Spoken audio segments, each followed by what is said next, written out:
Hello everybody and welcome back to another video. Today I will be going over the bracket for Asia and NA for the final weekend of the playoffs before we move into the grand finals weekend here in October. This was the final weekend of the first stage of the playoffs. So let's break it down and let's talk about what happened in both Asia and North America. Just like last week, let's start with the APAC region. There were only 3 games in Asia for this weekend. The first one was the Guangzhou Charge taking on the NYXL, which the NYXL did manage to take that one 3-0, though there was a draw on Temple of Anubis. New York ended up taking the series, though still 3-0. No wins for any of the Joe teams in this playoffs, which is crazy to think about and crazy to look at and crazy to see. These are teams that have really struggled to get anything done this season, seemingly in some big moments. Obviously, Guangzhou Charge had a great run in the Summer Showdown, but they came up really short in these playoffs, did not look very good, did not look very comfortable. So, tough for that team to go out that way. New York looked against the Charge. I think they looked much better. They looked more prepared, but ultimately I didn't think they would look that great going into the match against the winner or the loser between the Shanghai Dragons and the Seoul Dynasty, especially after the Seoul Dynasty pushed the Shanghai Dragons to their limits. A 3-2 win for the Shanghai Dragons over the Seoul Dynasty, propelling the Shanghai Dragons to be the first team to qualify for the Grand Finals weekend, where they would guarantee themselves a spot against the number 2 team coming out of North America. Seoul Dynasty, though, very scary team, which they then proved by coming out the next day and beating the NYXL 3-0. It was not even close, meaning the Shanghai Dragons and the Seoul Dynasty are the 2 teams coming out of Asia. And it feels almost like this was the result that was always going to happen. When you go back to the beginning of the season, Shanghai and Seoul were 2 teams that were very highly rated. A lot of people had New York ahead of these teams, but I think as the season kind of progressed, Seoul was a team that was really destined to make a run. I think the Seoul Dynasty are very good. I think they're a team that a lot of people are sleeping on. I think the Seoul Dynasty are better than what their record has shown it to be. And I think that they're a team that when playoffs have come around, when meaningful games come around, the Seoul Dynasty, I think, try a lot more. I think the regular season, with everything that was going on with COVID and moved to online play, they didn't really care as much. And I think once it came to be kind of clear that the playoffs would include every team in the league, I think they really just kind of took their foot off the gas a little bit and slowed down and didn't focus so much on every game, so much as they did about improving themselves and getting better as a team as a whole, so that when it came to playoff time at the end of the season, they were going to look much, much better. And it was a very good look from them. I think that they have a very good grasp on the meta. Their Hog Sigma composition is very interesting, and I think it's something that'll be interesting to see as they match up against the number 1 team from North America, who of course we'll talk about here in a little bit. But I think the Seoul Dynasty are very good. And I think you have a player like Prophet who's playing really well. And I think Creative was playing very well, which is very interesting. He didn't play a ton throughout the season, but he has been incredible throughout these playoffs. And Toby's been playing well, and Fitz has been playing very well. Everybody on this Seoul Dynasty team has been playing well. Obviously, they pushed the Shanghai Dragons to their limits.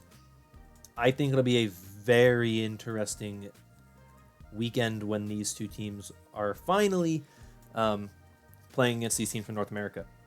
For Shanghai, obviously, they have the MVP on their team, Fleta, the winner of this year's MVP award. They looked pretty good. They looked a little shaky at times, and they looked a little uncomfortable up against Seoul's comp, which was a little surprising because I thought the Shanghai Dragons would be prepared for it. But obviously, they still won. It was a back and forth series. Shanghai won maps 2, 4, and 5. So it was a very impressive series. I think there's no invincible team going into this playoffs. Unironically, I think that one of the teams from North America might be the weakest team going into it, which I did not think would be the case.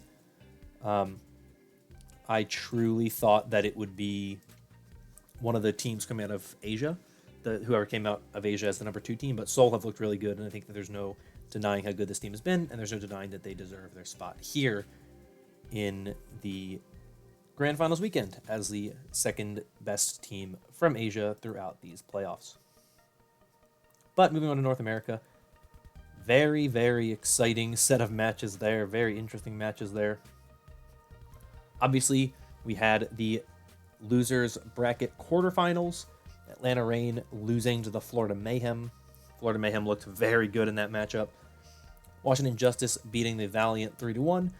Other than the game against the Shock, this was the biggest test that the Justice had.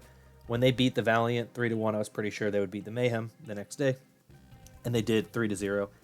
It was really good play from the Justice, but they were ultimately stopped by the Fusion in the losers bracket finals because the Fusion were unable to get past the Shock in the winners bracket finals. So the Shock will be coming out of Asia, or coming out of North America as the number 1 team from North America, and the Fusion will be the number 2 team. So the Shock will take on the Dynasty, and the Dragons will take on the Fusion. I am very excited for both of those matchups. I think both of those are going to be super exciting matches. I think those are going to be some incredible games between all of the teams in the Grand Finals weekend, and I think that we are in for some treats with some of the best teams in the league and some of the best Overwatch we will have seen by the time these matches kick off. The Washington Justice, of course, are the most interesting team to watch. There were a lot of tweets and whatnot, especially after the Justice's loss to the Mayhem, and criticisms that have been fielded or thrown towards the Overwatch League in general for allowing a move that allows the Justice to bring in Decay and make him a stable part of their team. And then they go on this tear in the lower bracket and even in the upper bracket, almost beating the Shock. And I think that it's very interesting to look at to see what the Justice were able to do with this one rule that really they were the only team that could benefit from it because they were the only team that didn't have the personnel that was needed. And they kind of benefited in a way from being somewhat poorly managed.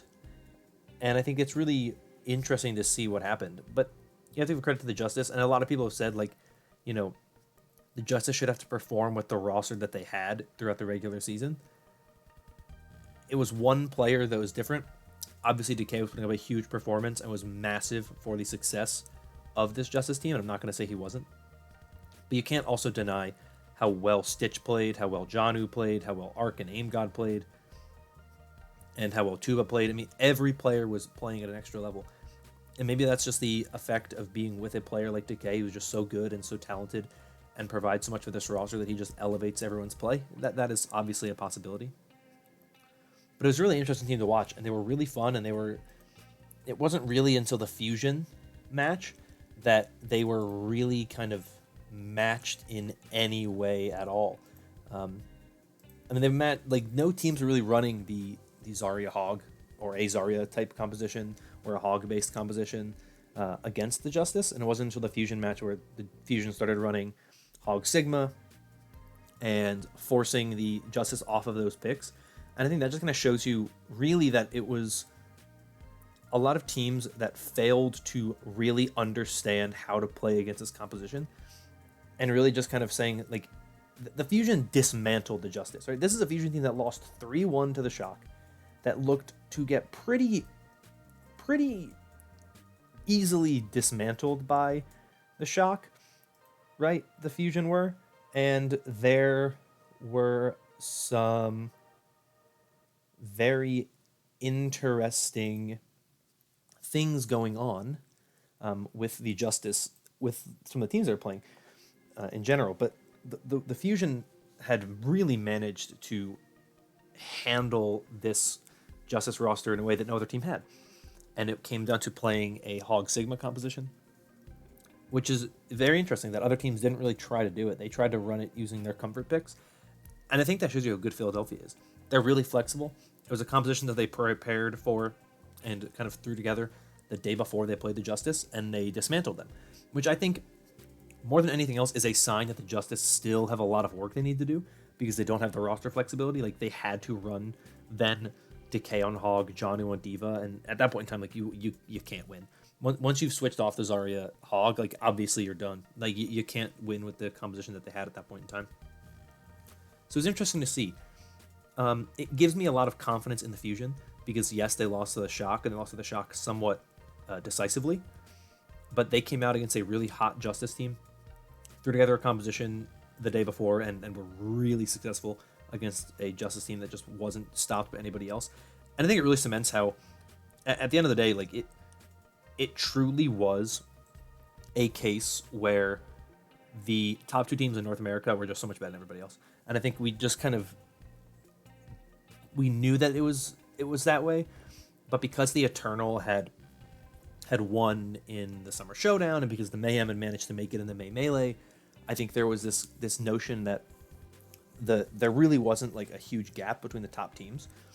But it became abundantly clear to me throughout the playoffs that there really is a huge gap between the Shock and the Fusion and everybody else.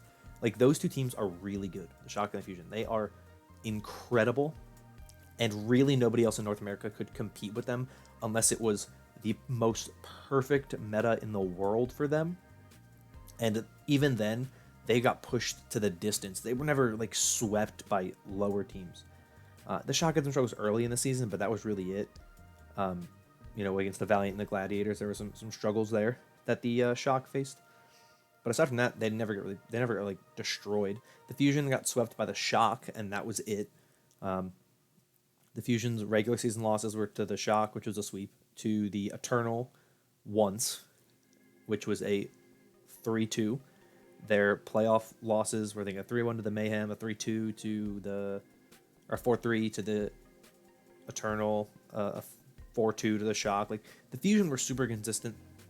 The Shock were super consistent. They weren't losing to the teams that were lower than them, unless it was a really close, hard-fought series. And that, to me, speaks a lot, that there really was a huge gap, and this playoffs kind of showed just how spread apart the top teams in North America were from everybody else. And to me, that is just a clear sign that we are looking at two really good teams coming out of North America. But I still think it is possible that the Fusion are the weakest team coming out of North America. Their adaptations against the Justice made me think probably not. But I think in general, we're getting 4 really good teams, and we're going to get 4 really good matches.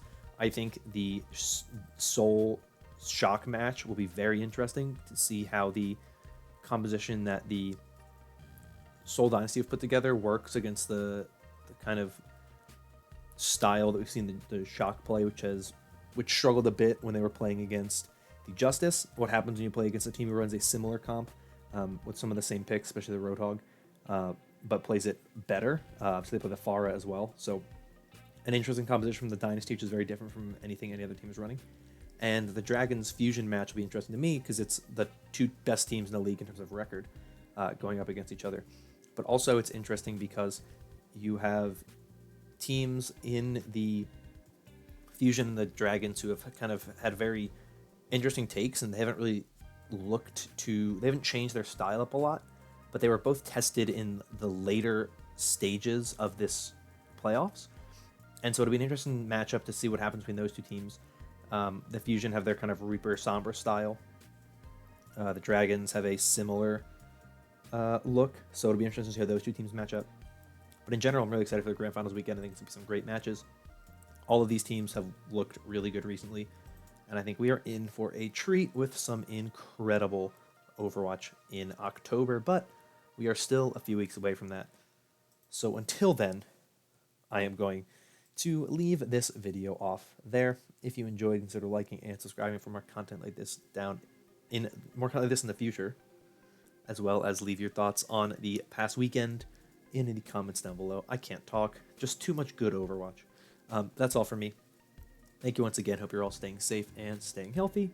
And until next time, bye-bye.